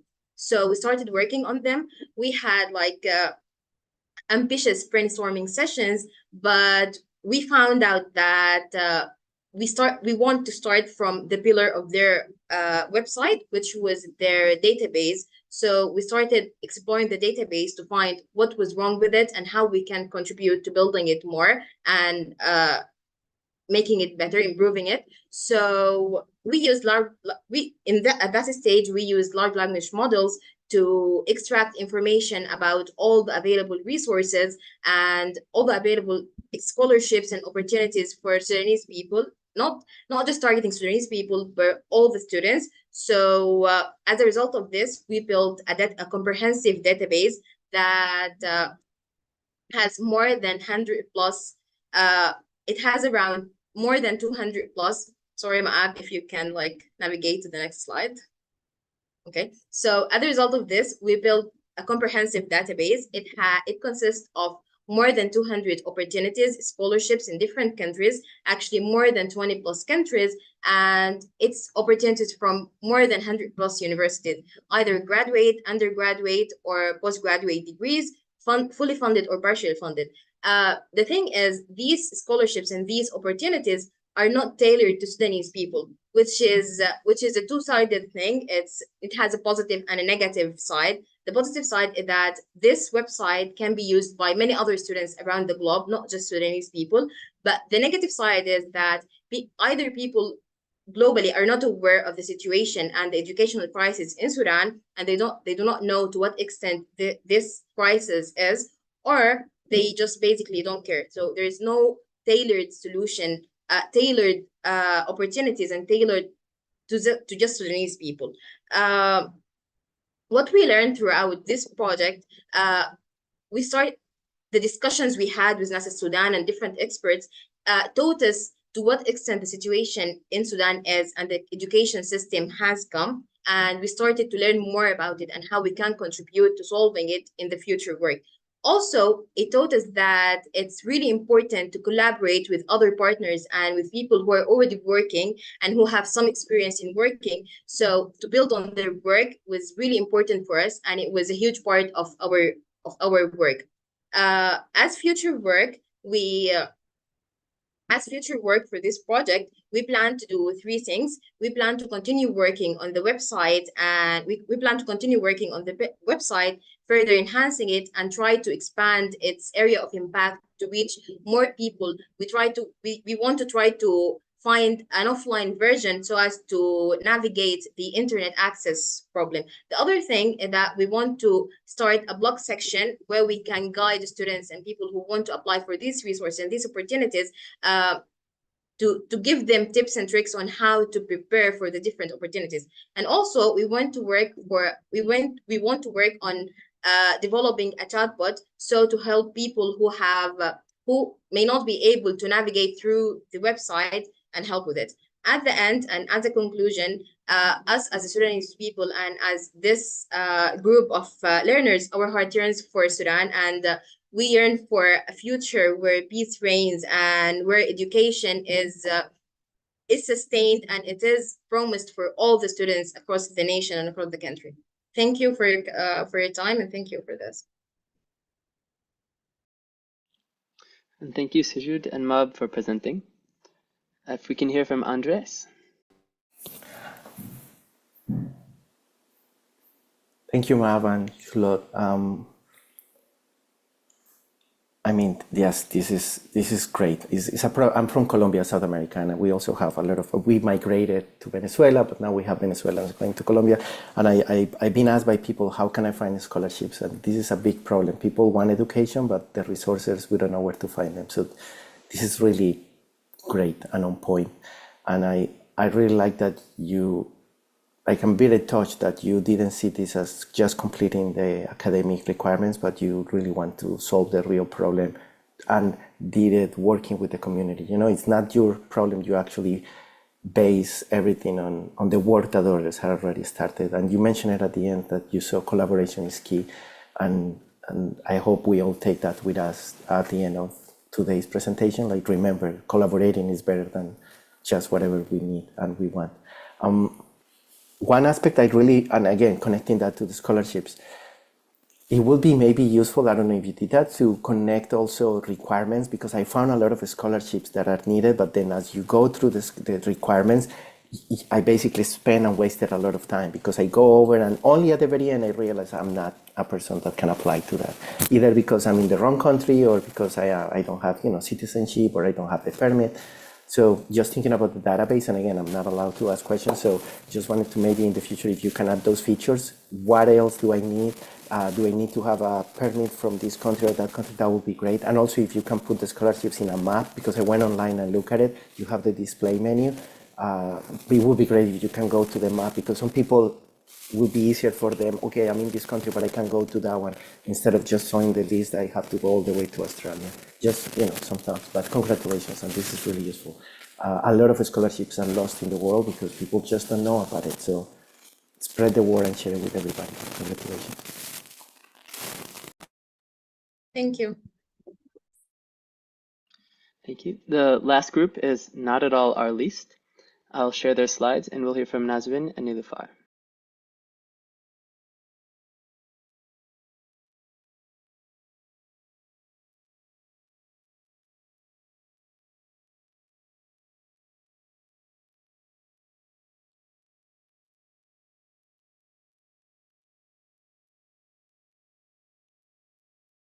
Hello everyone, and welcome to our presentation on empowering Afghan women through Shiraz, Afghanistan, from research to real-world action. I'm Nilufar Ahmadi, and together with my teammate Nasreen Ahmadi, we are thrilled to take you on a journey through our project and its profound impact on the lives of Afghan women.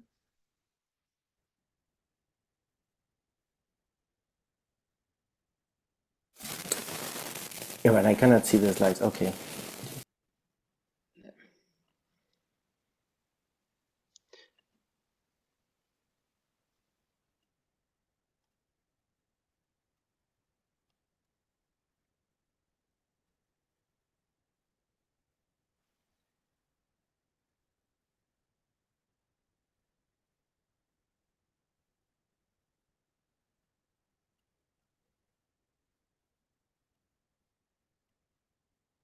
I don't have the sound.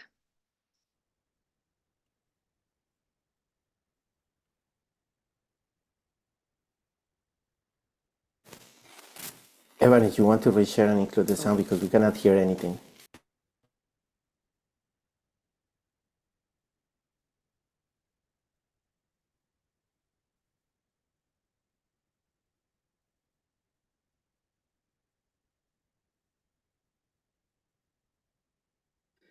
I'm just seeing that the sound wasn't going, and I found where to share it. Okay. And who she should be in sharing options while you're sharing the screen.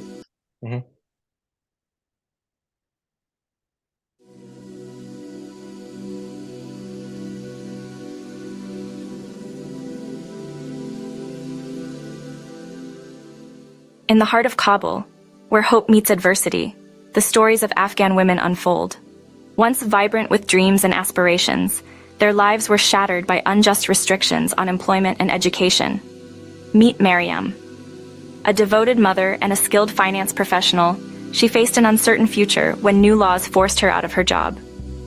But in the midst of darkness, a beacon of hope emerged. She Rise Afghanistan, a lifeline for Afghan women. Founded by courageous women who defied the odds, She Rise provides more than just jobs. It offers a sanctuary of support, education, and opportunity. Here, Maryam found not only a job but a community dedicated to her success and the success of women like her. With your support, She Rise empowers women to reclaim their futures. From vocational training to advocacy for policy change, every donation fuels our mission to break barriers and build a brighter tomorrow. Together, we can rewrite the narrative for Afghan women. Join us in this journey of empowerment and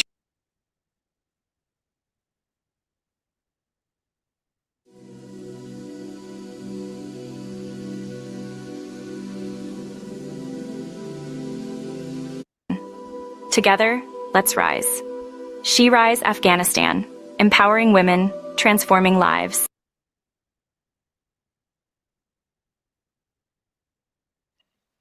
I'll quickly share the full screen so I can go to the big.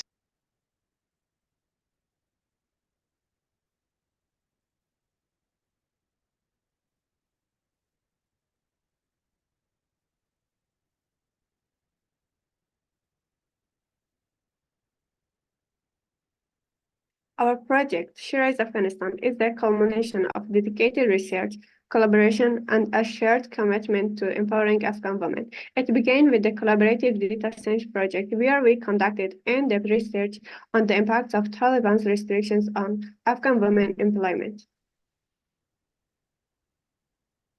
Next slide, please. Our research revealed a stark reality. A 54% decline in female employment has resulted in a 28% decrease in average household income and over 20% increase in the poverty level. An increase in child labor and child marriages also suggests that families facing economic hardship and struggling to survive may be resorting to these limited alternative options as a coping mechanism. Beyond the numbers, next slide. Beyond the numbers, limitations on work, education, and freedom of movement, besides severe economic consequences for families, has heightened stress, anxiety, and depression among women and girls. Next slide, please. Based on our CDSP findings, we have a strategic plan for She Rise Afghanistan, a to-be-established NGO dedicated to empowering Afghan women through economic opportunities and advocacy. She Rise Afghanistan aims to expand access to informal education and skill development, enhance economic empowerment, advocate for women's rights and inclusion. Our stakeholder engagement strategy involves tailored outreach to policymakers and international organizations. We actually have already established a website to disseminate our research and initiate fundraising for She Rise Afghanistan.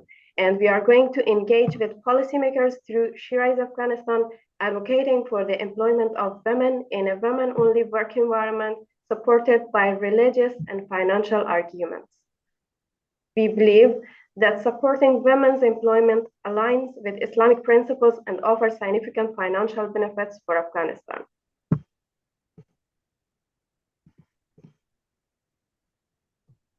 Islamic history provides examples that challenge contemporary misconceptions. While it's not an obligation, supporting one's husband and family is highly valued, earning double the reward compared to spending on charity. Next slide, please. Encouraging women to work, reduce government spending on supporting unemployed women. Increased female employment leads to a surge in average household income and tax revenue. Support from international NGOs for enhanced infrastructure development could save the Taliban millions of dollars.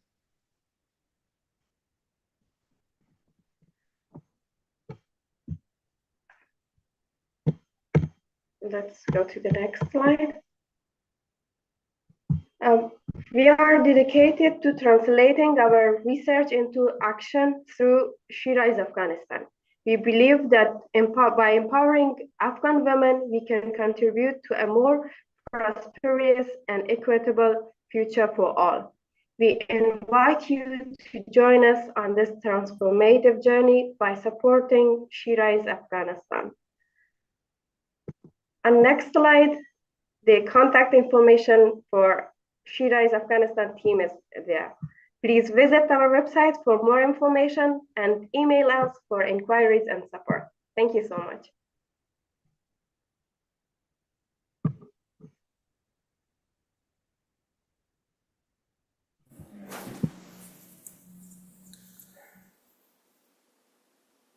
Thank you too. Thank you. If we can hear from Andres. Thank you, Nasreen. Can you hear me? Yes. Okay. Thank you, Nasreen and Nilufar. I mean, it's complicated. all projects, they're all built up on the previous one. So, so many important solutions that you're offering, and I really see how this became. It moved from a project into an NGO or like an organization that you're really moving forward, and that's even beyond the data science, learnings, and computational. This is just something way bigger. So I want to congratulate you for this movement and for really feeling that you are changing how things are, just not waiting to see the change, but you're making it possible. One thing with the presentation, it's beautiful the way you presented it. It immediately connects with me, the video, how it's created. It goes beyond the data. It's also how you connect with the person that is looking, because I can see that you're looking for people to support the movement. So this is beautifully done. One piece in the data, you mentioned you're doing surveys, qualitative and quantitative. Maybe add a little something about how you did it. Was it talking to people face-to-face, surveys? Was it online? To really understand where your data is coming from, to see the validity of it. And maybe you talk to 100 Afghan women, so maybe 500 women. That also, that helps a little bit when we're understanding the results of your data analysis. But it was beautiful. And in the last part, when you said connect with us, I know time is short. Maybe add a QR code, and that for the other projects as well. When people want to add a QR code, so people scan it with their phones, and that immediately gives all the information that they need, so they don't need to write it down. Otherwise, if I write your emails the wrong way, they will never connect with you. But congratulations again, and let's hope all of these things move forward and help the lives of all the Afghan women. Thank you very much. Thank you so much. Thank you to all the groups who presented. We'll pass this over to Camilla. Fantastic. Thank you so much, and congratulations to everyone. I was actually hearing from some of the projects just now too, and I'm very excited to also continue, helping you sort of refine and extend this to others too. Okay, we're wrapping up. Now we will listen to Admir Masik give his remarks, and then we'll do the certificate conferral. I just, everyone here already knows him. I love listening to his story and his passion too. Admir, when he founded React, he always says, knowledge is something no one can ever take from me. And how privileged he is for making it to a place like MIT, but also how can he bring sort of MIT and all, you know, the resources to others that are not lucky to be there. And yeah, so I'm excited to introduce him. So apart from being the faculty founder of MIT Refugee Action Hub, he is associate professor with tenure as of July 1st of Civil and Environmental Engineering. He is a principal investigator in the Concrete Sustainability Hub, and also faculty fellow in archaeological materials in MIT's Center for Materials Research in Archaeology and Ethnology. So, Atmir, thank you so much. Always lovely to have you. Over to you. I can't believe that I do have issues with my internet connection.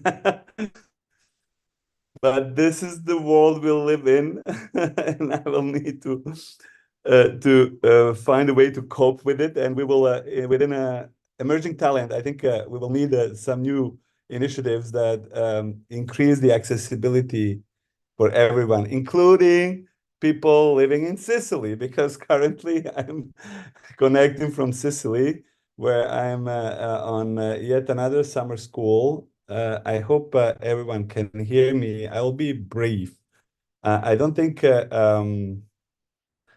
I will share my screen and have slides because there's a lot of things that are written in those slides that were today presented. I'm just overwhelmed with everything that is happening in emerging talent. You are a part of a cohort of 100 students.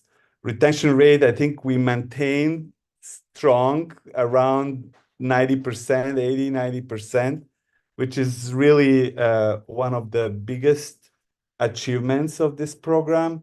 Means that we select well talented individuals from a pool of 2,000 students that applied, learners. You emerged as candidates to do well in this program, and you demonstrated, and it was really worth for me to be part of this graduation, simply because these projects are exactly projects that I dreamt when we started this program. We dreamt of, because they are allowing you to really make impact in your communities. We don't want you to emerge just yet another MIT graduate thing at the MIT React and emerging talent now, but we want you to take this knowledge and embed it really into the communities you live in. I'm so pleased to just be part of this program. I'm happy to maybe answer some questions if you may have, and use next couple of minutes to have a discussion. I am also very much grateful to the team that delivers always strongly, and I'm also grateful to MIT that truly engaged in MIT Emerging Talent, and also other individuals and institutions that increase gears. And I really hope we will increase numbers. And I always share my dream was 500 students in the program yearly supported. We are still far from that number. Nevertheless, with increasing our alumni group and having your today's presentation recorded and shared with the world, I'm confident that we will continue doubling in numbers, and every year have a double. So then we need a couple of years to reach my dream of this program. Without further ado, if you have any questions to me, former refugee from Bosnia, and now finally tenured faculty at MIT, I'm happy to answer your questions.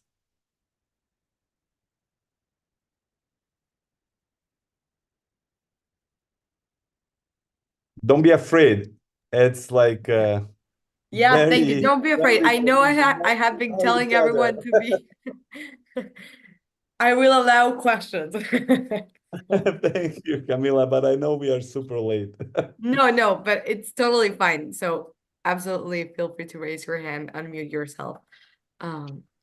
No questions, just I don't know, thousands of thank you for this amazing opportunity you opened for all of us. My pleasure. I'm happy to see you all here, all together at the same table, because this is how we really are able to bring better to this world. If we manage to sit at the same table and at the same level and be able to talk to each other, I think that's the way for truly peace in this world. Hossein. Yeah, thank you, admin, for your remarks, and thank you for your hard working and efforts that you provided this opportunity to all of us who are benefited. And thank you for having the idea to expand it to 500, so that would be a very great job.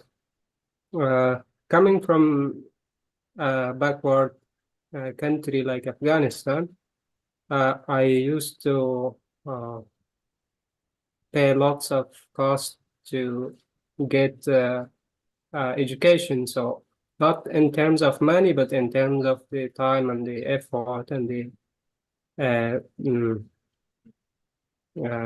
problems we were facing. I mean, I remember that I was traveling 10 kilometers from my home to my school, and then 10 kilometers back from school to home to get a very low quality education. So this opportunity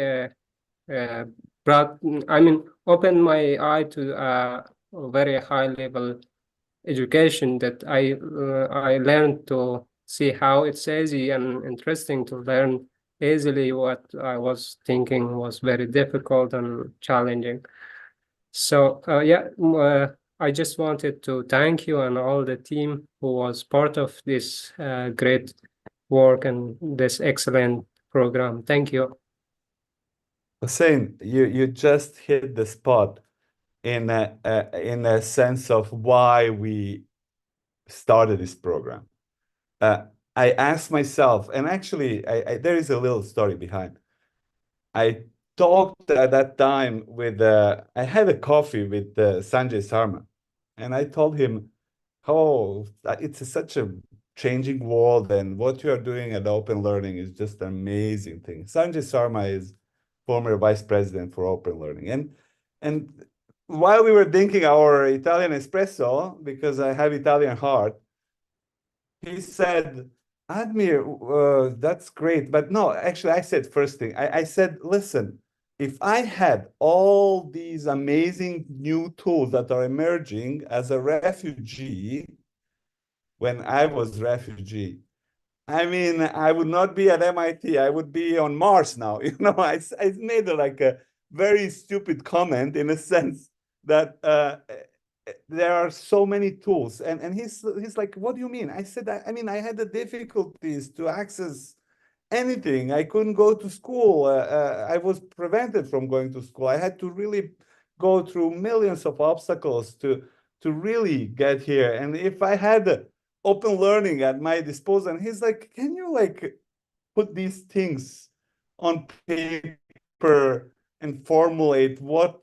you think is valuable, would be valuable for refugees? And that's how React started, literally, from this conversation with Sanjay about difficulty. So I totally understand, and I think I think we are moving into yet another new world, even different from yesterday, from last year. And we will keep updating our capacity to really create and provide high quality educational tools to learners all around the world, to just make those obstacles invisible, just make them disappear, and allow everyone to access high quality education. Thank you for your comment. Thank you so much. And I think like Admir, as you're saying, right? Like we have this dream of, you know, continuing to expand the number, not only on like continue expanding the program, not only on number of learners, but also like on quality and how we can sort of better serve you. And really when Anjali, Megan, Admir mentioned like that we want to get better, like it's really get better with your inputs and co-designing with you from your experience. Like you are the ones that know better what you need. And therefore, like really, I know from some conversations I had, like some might be like struggling in thinking that we will not be connected anymore. Like you're now officially graduating, but really we feel that this is a community, like lifelong community. And we do want to continue to be in touch to design, co-design, and rethink this forward. So thank you so much for all those comments. So I think we're probably good to go into the certificate conferral and just celebrate each of you individually. Admir, any last comment? Congratulate to everyone. This is the best. But by the way, I signed all of these by hand, and every time I sign these certificates, I have emotional like burst. So thank you so much for putting your heart and effort and time to arrive to this point. We are proud of you, all of us. Thank you, Admir. Okay, so we'll start. Adla Abu Stati, Alexander Sabirov, Ali Sina Nazari, Abed Hamami, as we know him, Anastasia Zvichayna, Anna Shryapkina, Batul Alkada, Bogdana Zlotenko, Denis Dashkiewicz, Denis Savitsky, Dmitro Litvinenko, Eric Tvizer, Azmatullah Hassanzada, Fahim Ahmad Yusufzai, Farida Razaki, Gloire Kaniinda, Hailu Kasu, Hannah Miriam Tekle-Gergesh, Hilal Ahmad Mohammadze, Hossein Ali Dornam, Joshua Samuel, Kong Hein Tet, Kong Sat San, Khalid Hassan, Lotfula Andishmand, Lourdes Earl Etim, Mab Taha, Mahdi Gulami, Maknas Nabisada, Merwel Hailu, Mohammad Alasli, Mohammad Murtaza Hakimi, Mohammad Sia Jazdani, Mona Taglesir, Muhadessa Nuri, Mustafa Kaplan, Nazrin Ahmadi, Nazrullah Safardi, Negrin Ahmadi, Nilafor Ahmadi, Noah Hadil Magoob, Alexei Bereshkenskov, Pavlo Iakimenko, Polina Samsonova, Rahel Abamecha. Rohala Mohammadi. Sadiq Mohammadi. Stephen Mangai. Sujud Eladuma. Tazabi Ahmed. Victoria Barastiana. Vladimir Pantyliev. Vladimir Yakovenko. Wagar Abdel Salam. Yanina Chukhanova. Yaroslav Piraveva. Yosef Zuid. Yulia Sik. Congratulations to all of you. Cheers. Thank you so much. Thank you so much. Amazing. Thank you so much. So congratulations to all of you, the 2023-24 Emerging Talent Certificate in Computer Data Science graduates. This concludes our ceremony. You've made it, all of you. And I had some remarks there were just some things that people had said that throughout, right, that stood out to me. I really hope, in Anjali's words, you feel like you have found your people. And like Leftula said, right, continue to believe in the potential of human beings. All of these people here today and that you've learned alongside, remember these people and stay in touch with one another. And I think the work you have committed to and the work you are doing here, it's not just about completing an assignment, right? It's about solving real problems. And that's what you all are so incredibly capable of doing. It's what we saw in you when we accepted you. It's what we've been continuing to see you deliver on that promise. In the work that you've done and the work you will continue to do. Do not be strangers. And I think we've seen a lot of thank yous from each of you in the chat or in their comments, but I really think you need to know that we continue to learn from you and that we are proud of you. So thank you. And I'll conclude with one kind of a quote that people from a favorite little book of mine called Together is Better. And it's that life is beautiful, not because of the things we see or the things we do. It's beautiful because of the people we meet. And I think that really talks to the community that we've created and that we've learned from and you've been such important parts of. So thank you. This is not goodbye. This is until we next talk again. And congratulations. I hope you're all as proud of yourselves as we are of you. Thank you. Thank you so much. Thank you so much. Thank you, everyone. Everybody, like Camille, Megan, Ivan, everybody. Thank you. Thank you so much. For this beautiful opportunity. All right. Thank you, everyone. So one last comment is that a lot of you know that we will be co-hosting the Migration Summit next week on unlocking and engaging talent, pathways for dignified work. Essentially, really our mission to continue, delivering and co-creating solutions and education and employment for refugee communities. And so I hope you'll join us more soon on that front. But just congratulations, everyone. And I love to do this, but if you want to say goodbye in your native language or whatever language, and we will just continue celebrating throughout the day. Ciao.